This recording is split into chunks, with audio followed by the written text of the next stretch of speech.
All right, week 8, we are jumping into running records and setting ourselves up for the case study that's going to conclude the course. Now, I'll talk more about the case study next week once we've cleared the midterm, but this is going to be the first component of the work that we're going to do.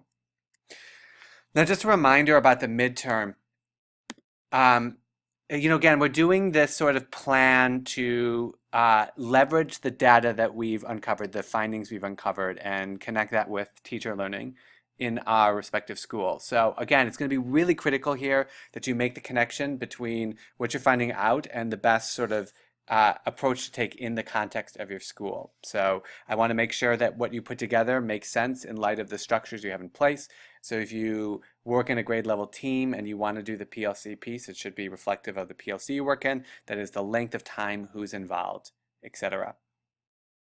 Key is going to be the rationale about connecting what you found in one or more of the assessments to your school needs. I'm talking about student learning or even the staff needs in terms of the assessment practices or the pedagogical practices you feel like you and your colleagues need to improve on. As the instructions say, and it's in week 8 again, you're going to want to articulate clear goals and objectives, and in the actual plan itself, you're going to do an outline agenda of the whole piece. There's a template in there for that, as well as zoom in on one particular key aspect of your session and unpack what it is you'll do to help teachers learn. Now, up on in the week 8 folder, I've got a little file that has that shares some of the things I want you to be thinking about with your partner. So once you have a chance to see this, email your partner, set up a time on Friday or Saturday of this week to either talk remotely in real time over Skype or Google Hangout, or to exchange papers via email. Either way is fine. I'm going to want you to attend to the factors in the assignment. All right, so we're looking at running records, and you remember last week I talked a little bit about the purpose of running records. And again, all a running record is that it's a record of a student's oral reading proficiency. That alone is simple. The complexity comes in terms of why and how we would use them. And we talked about a number of different purposes last week, including identifying the reading level of the student, identifying next steps for instruction, grouping, etc. So as we move forward on this, I wanted to be thinking about the purpose for who you're selecting to do the running record on and why you are selecting this child, because those things are going to play into the text you select and your approach here. Now, on pages 11 through 13 of Clay, you'll recall, and I want you to definitely take a look at this again, that there's this set of markings. There's a key, if you will, for how to actually conduct a running record. And these are the markings you're going to use, and we're going to talk about them in 1 second. This is might be new to many of you. It's complex, right? There's many things you are going to be coding for in the minute, in the moment, if you will, of the student's running record. So I'm not expecting perfection. It's something you have to get the hang of, and that's really kind of one of the purposes of this class is to play with different kinds of formative assessments, running records, reading inventories, if you will, and ways in which to build your capacity as assessors. So this is the key, if you will, and you're going to be using this to conduct your running record. Now, in the Blackboard side in week 8, I put up 2 templates to put together the running record that you're going to do next week, and I'll talk about that in a second. This is the one ahead of you looking at right now is the simple one, right? It's the one that's representative of what's in the Clay piece at the end of that book. There's a more elaborate form as well. Some of you may be more interested in using, because there's more prompts about how to actually analyze the data on that more elaborate piece. We'll talk more about the data analysis next week. In this next week, we're going to talk a bit about actually implementing this thing. So I'm going to actually do a walkthrough of a running record. And the key thing here is I want you to pay attention to my method, keeping in mind I'm doing this as kind of a model for the class. Now, here's the thing. When you do this the first time, and I really strongly recommend that you record it regardless of what Clay says, there's going to be a lot of things going on, and I wouldn't necessarily worry about getting the format right or worry about fitting it into a template. Rather, I would make sure that you're keeping pace with the student. And I think the way to do that is to make a copy of the text yourself with space in between, and then actually use that, and then actually transpose your running record into the actual correct format. So I'm actually going to do that right now. I'm going to, this is from the example that I linked you to last week. It's in the week 7 folder. I'm only going to do the first half of it, but I'm going to do a line. I'm going to pause, right? I'm going to use my recording. I'm going to pause, think about it, and try to score it, right? So directly onto the sheet. I remember very well the day you were born. Mom went into the... Okay, I'm going to pause right there. So if I went into this thing and I'm thinking about how that student, if you will, performed this line, you remember we're using checks to show correct. We see here that the student got all of the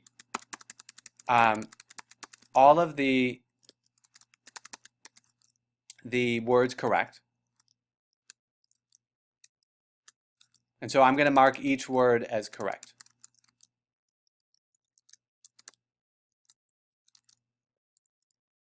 Now I'm going to pick up on the next line. Hospital. All right, so we hear in this one that the student got mom and went correct, and struggled and got into and the as well, and struggled on hospital. But we also noticed that the student did pronounce it correctly. But as the Clay running record shows us, we want to be able to capture like what the student actually verbalized in the process, right? So as you recall, and you'll have to excuse me, I'm moving codes here.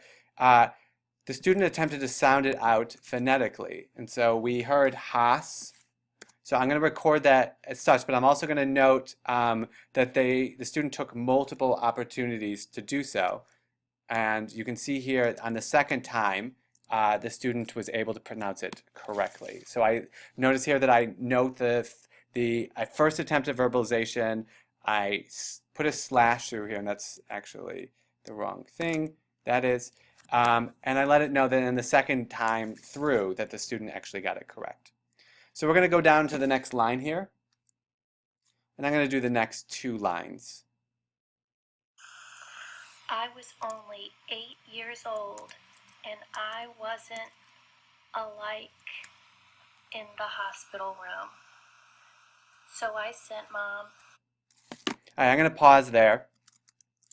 Now we heard the student get these first several words correctly. So again, I'm going to mark these as checks. But we know that the student stumbled here on allowed, right? So we would note on our sheet here, based on how Clay does the markings, we would note that the student actually pronounced the word alike, right? So we noticed an error, and then they moved forward. So they didn't self-correct. They didn't try a second time. They merely pronounced the word incorrectly. But then got the next several words, which I'm marking here. Now again, when you're doing this, you're going to be possibly like writing checks, and you might be like noting an error. And again, I would record so that you could go back. In the moment, the first time you probably do this, if you're not familiar with the format, you're going to want to attend to the student and make sure you're following along with them, and then you can always go back into your actual recording and do so. A necklace and a note. I brought the necklace from the school. All right, so again, so we notice most of these words are coming in correct, and you can see, I'm going to jump down again here, because we heard an error at bought, which was actually pronounced as brought. So we noticed another error here. And again, look at my format here. I'm creating spaces in between my lines so that I'm able to do this. We also heard that the student got the remainder of the line correct, so I'll come back and mark that in a bit. Store. It was a heart charm with a flower in the middle and a note that read, "Dear Mom." All right, so we're going to stop right there. The thing goes on, but you noticed here at charm that the student struggled a bit, pronounced it wrong at first, but then got it right the second time. And so as you recall from the running record key here, that Clay has us know that when a student self-corrects, that we mark it with an SC to let us know that they got it wrong the first time, but then self-corrected.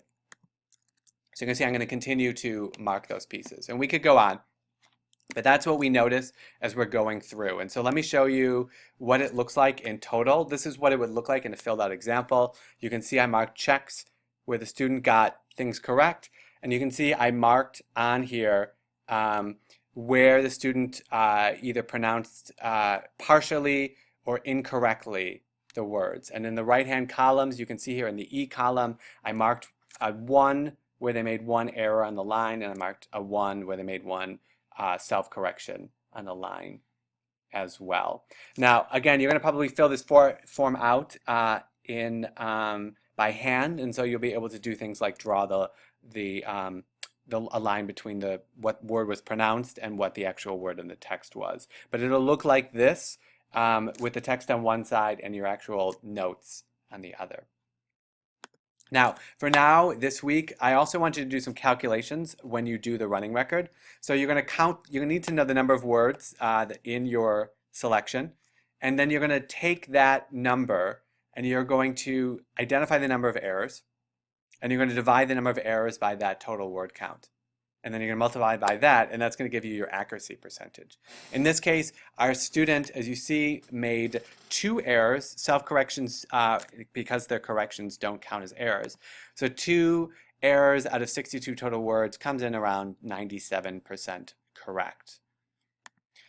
Now, we also count the number of self-corrections and come up with a ratio for that. You can see it's the number of self-corrections divided by the errors plus self-corrections. So that's 1 out of 3. Whether or not that number means anything will be determined by how often the student self-corrects, of course.